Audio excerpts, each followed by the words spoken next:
Magandang araw Pilipinas, narito po ang latest Weather Today forecast. Base nga sa ating latest satellite animation ay patuloy pa rin umiiral itong habagat o southwest monsoon na siya nagpapaulan sa buong Luzon at sa kanlurang bahagi ng Visayas. Samantalang yung bagyo nga, sa labas ng ating Philippine Area of Responsibility na may international name na Severe Tropical Storm Nool o dating si Bagyong Quiapo ay huling namataan sa layong 865 km west-northwest o kanluran, hilagang kanluran ng extreme northern Luzon. Nasa kalupaan na nga yan ng China at wala ng direktang epekto sa alinmang bahagi ng ating bansa.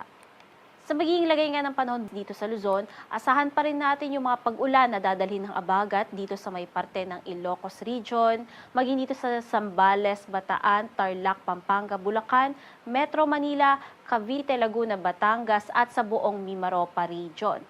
Samantalang sa nalabing bahagi naman ng Luzon, iiral naman yung mga localized thunderstorms. Ngunit huwag natin isasawalang bahala dahil nakikitaan natin ang matataas na tsansa ng mga severe or mga thunderstorm dito sa may Cordillera, maging sa may katimugang bahagi ng Luzon.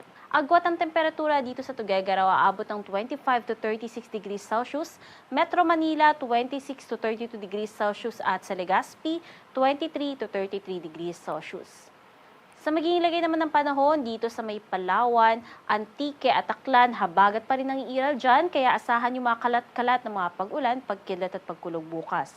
At sa lalabing bahagi ng Visayas at sa buong Mindanao, asahan pa rin natin yung generally fair weather.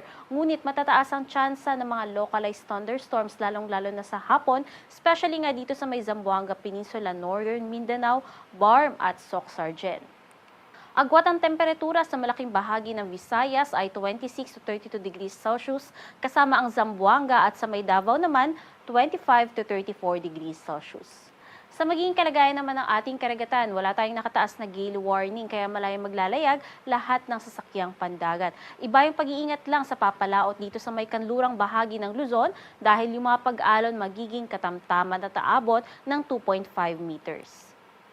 At sa magiging lagay nga ng panahon sa susunod na 3 araw dito sa Luzon, dahil nga sa paghina na ng habagat sa susunod na 3 araw, asahan na nga lamang natin yung magandang panahon at mga localized thunderstorms sa hapon.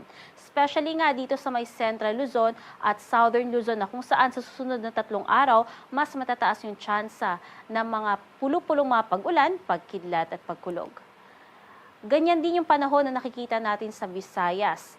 Ngunit pagsapit ng Miyerkules hanggang Huwebes, mas matataas na tsansa ng thunderstorm ang nakikita natin sa malaking bahagi ng Visayas.